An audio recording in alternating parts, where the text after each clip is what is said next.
दानवे यांनी केल्या, परंतु मी राष्ट्रवादी काँग्रेस पक्षाला, आमच्या मित्र पक्षाला सांगू इच्छितो,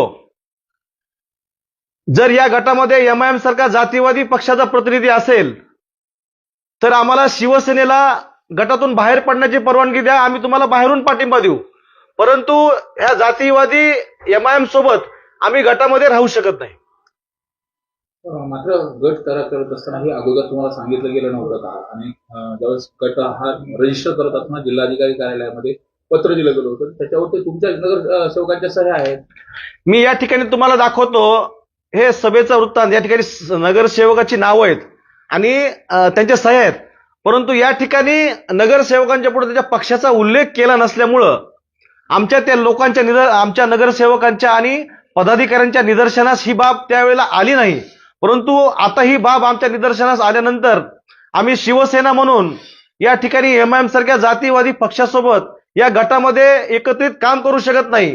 त्यामुळे आम्ही परत एकदा राष्ट्रवादी काँग्रेसच्या पदाधिकाऱ्यांना सांगू इच्छितो, गटनेत्यांना सांगू इच्छितो की एमआयएमच्या त्या जातीवादी उमेदवाराला गटाच्या बाहेर करा किंवा आम्हाला शिवसेनेला गटातून बाहेर पडण्याची परवानगी द्या, आम्ही तुम्हाला बाहेरून पाठिंबा देऊ. अशा पद्धतीचं काही निवेदन दिलेलं आहे का तुम्ही? आणि राष्ट्रवादी हा मोठा पक्ष आहे परळीमध्ये, त्या ठिकाणी तुम्ही तशा पद्धतीचं काही कायदेशीर जी प्रक्रिया आहे ती पूर्ण केली का? आता जिल्हाधिकाऱ्याकडे गट नोंद झालेला आहे.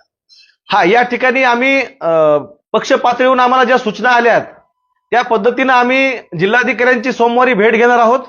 त्या ठिकाणी आमचं जे काय म्हणणं आहे ॲफिडेव्हिट करून ते आम्ही दोन्ही नगरसेवकांच्या सहीनं जिल्हाधिकाऱ्यांकडे सुपूर्द करून आम्हाला गटातून बाहेर पडण्याची परवानगी आम्ही मागणार आहोत, जर एमआयएमला त्यांनी गटातून बाहेर काढलं नाही तर. तुमच्या बोलण्यातून असं येतंय की ही बाब लक्षात आली नाही त्यामुळे चूक झाली, परंतु दुसरीकडे अंबादास दानवे यांनी मात्र टीकेचं लक्ष केलंय शिवसेनेला आणि परळीमध्ये एमआयएमशी थेट युती केल्याचा देखील आरोप केलाय आणि त्यावरून बरेच काही त्यांनी राजकीय आरोप देखील केले.